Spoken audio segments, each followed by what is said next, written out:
મોટાભાગના રોકાણકારો સાથે આવું ક્યારેક ને ક્યારેક તો થાય જ છે. હવે આમ તો આ એક નાનકડી ટેકનિકલ ભૂલ જેવું લાગે, બરાબર ને? પણ આના પર ગુસ્સામાં આવીને જે એક પગલું લેવાઈ જાય છે ને, એ તમારા આખા ફાઇનાન્શિયલ પ્લાનિંગને, તમારા લાંબા ગાળાના સપનાઓને કેટલું મોટું નુકસાન કરી શકે છે. ચાલો આજે જ સમજીએ. અરે યાર, સિપ બાઉન્સ થઈ ગઈ અને ઉપરથી લગભગ 3000 રૂપિયાનો ફટકો લાગ્યો. બસ હવે તો આ સિપ બંધ જ કરી દેવી છે અને બધા પૈસા કાઢી લેવા છે. આવો જ વિચાર આવે છે ને મનમાં? અને સાચું કહું તો ગુસ્સો આવવો કે નિરાશ થવું એ બિલકુલ સ્વાભાવિક છે. પોતાની મહેનતની કમાણીમાંથી આટલો મોટો ચાર્જ કપાય એટલે કોને ગુસ્સો ના આવે? પણ સવાલ એ છે કે શું એ ગુસ્સામાં આવીને સિપ બંધ કરી દેવાનો નિર્ણય લેવો એ સાચો છે? અહીંયા જ 1 મિનિટ માટે અટકાવવાની જરૂર છે. જુઓ, પૈસાના નિર્ણયો ક્યારેય લાગણીમાં આવીને ગરમ દિમાગે ના લેવાય.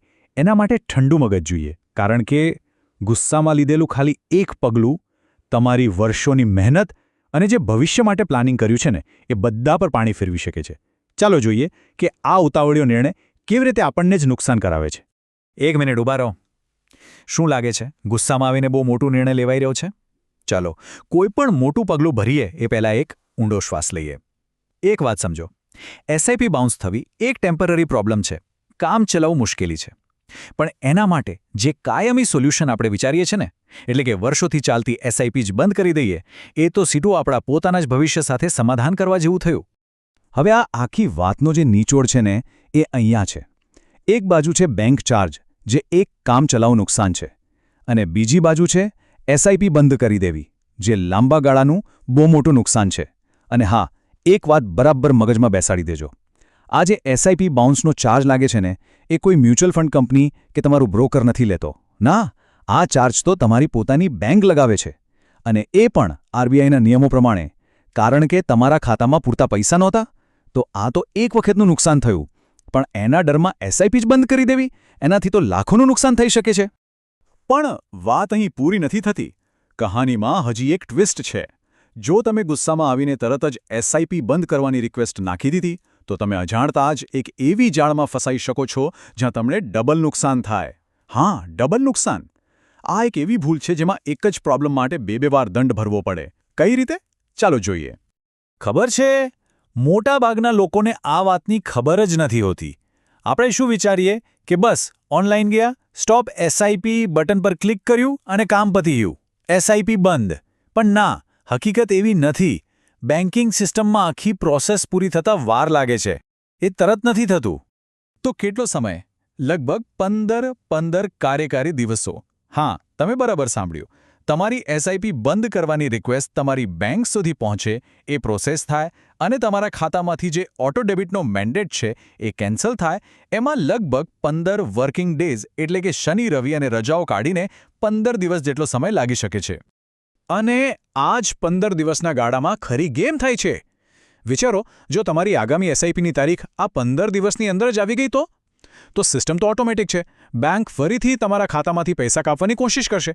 અને આપણે તો એવું માનીને બેઠા હોઈએ કે એસઆઈપી બંધ થઈ ગઈ છે, એટલે ખાતામાં પૈસા પણ ના રાખ્યા હોય. તો શું થશે? એસઆઈપી ફરીથી બાઉન્સ થશે અને પરિણામ ફરીથી બેંક ચાર્જ લાગશે. હવે ભલે બેંક આપણને એસએમએસ કે ઈમેલથી યાદ કરાવે, પણ એક વાત સમજો, આપણા ભવિષ્ય માટેના રોકાણ માટે આપણે કોઈના રિમાઇન્ડરની રાહ શા માટે જોવી જોઈએ? જવાબદારી તો આપણી પોતાની છે, બરાબર ને? તો આનો મતલબ શું થયો? કે હું એક પ્રોબ્લેમને સોલ્વ કરવા ગયો અને ઉતાવળમાં મેં મારા માટે જ બીજું નુકસાન ઊભું કરી દીધું? બિલકુલ. આને જ કહેવાય ડબલ નુકસાનની જાળ. તો સવાલ એ છે કે આમાંથી બચવાનો સાચો સ્માર્ટ રસ્તો કયો છે? સારો, ગભરાવાની કોઈ જરૂર નથી. દરેક પ્રોબ્લેમનું સોલ્યુશન હોય છે. ગુસ્સામાં નિર્ણય લેવાને બદલે આપણે એક સ્ટ્રેટેજીથી, એક પ્લાનિંગથી કામ લઈ શકીએ છીએ. માની લો કે કોઈ કારણસર તમારે ખરેખર એસઆઈપી બંધ કરવી જ પડે એમ છે, તો એની પણ એક સાચી રીત છે, એક સિસ્ટમ છે. એ રીતે કરશો તો આ ડબલ ચાર્જવાળા ચક્કરમાં નહીં ફસાવો. બસ આ 3 સિમ્પલ સ્ટેપ્સ યાદ રાખવાના છે. સ્ટેપ નંબર 1, એસઆઈપી બાઉન્સ થાય કે તરત જ ગુસ્સામાં કોઈ એક્શન નહીં, શાંતિ રાખો. સ્ટેપ નંબર 2, તમારી એસઆઈપીની જે પણ તારીખ હોય, દાખલા તરીકે 5 તારીખ, તો એના 2-3 દિવસ જવા દો. અને સ્ટેપ નંબર 3, હવે આજે સેફ ટાઈમ છે એટલે કે તમારી એસઆઈપી ડેટના 2-3 દિવસ પછી તમે એસઆઈપી બંધ કરવાની રિક્વેસ્ટ સબમિટ કરો. આનાથી શું થશે કે જે આગામી હફતો કપાવવાનો ડર હતો ને એ લગભગ ખતમ થઈ જશે અને તમે ડબલ ચાર્જથી બચી જશો. ઓકે, તો આ બધી ટેકનિકલ વાતો તો થઈ ગઈ, પણ હવે ચાલો થોડું ઝૂમ આઉટ કરીએ અને બિગ પિક્ચર જોઈએ. મૂળ વાત પર પાછા આવીએ. આપણે આ બધી પ્રોસેસની વાત કરી, પણ સૌથી મોટો સવાલ તો એ જ છે કે શું થોડા 100 રૂપિયાના એક ટેમ્પરરી બેંક ચાર્જ માટે આપણા લાખો રૂપિયાના ભવિષ્યને દાવ પર લગાવી દેવું એ સમજદારી છે? આ જુઓ, બધું સ્પષ્ટ થઈ જશે. આ નાનો બાર દેખાય છે એ છે તમારો બેંક ચાર્જ, થોડાક 100 રૂપિયા. અને હવે આ મોટો બાર જુઓ, આ છે તમારા ભવિષ્યની ગ્રોથ, જે તમે એસઆઈપી બંધ કરીને ગુમાવી રહ્યા છો, જે લાખોમાં હોઈ શકે છે.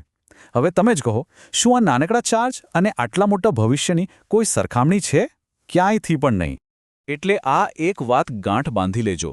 થોડાક 100 રૂપિયાના ચાર્જથી બચવા માટે લાખો રૂપિયાનું ભવિષ્ય ના ગુમાવતા. શિસ્તબદ્ધ રોકાણ એટલે કે ડિસિપ્લિન્ડ ઇન્વેસ્ટિંગ લાંબા ગાળે જે કમાલ કરે છે ને, એ કોઈ જાદુથી કમ નથી. એક નાનકડી ભૂલ કે એક કામચલાઉ નુકસાનના કારણે તમારા સપનાઓના રસ્તા પરથી ભટકી ના જતા.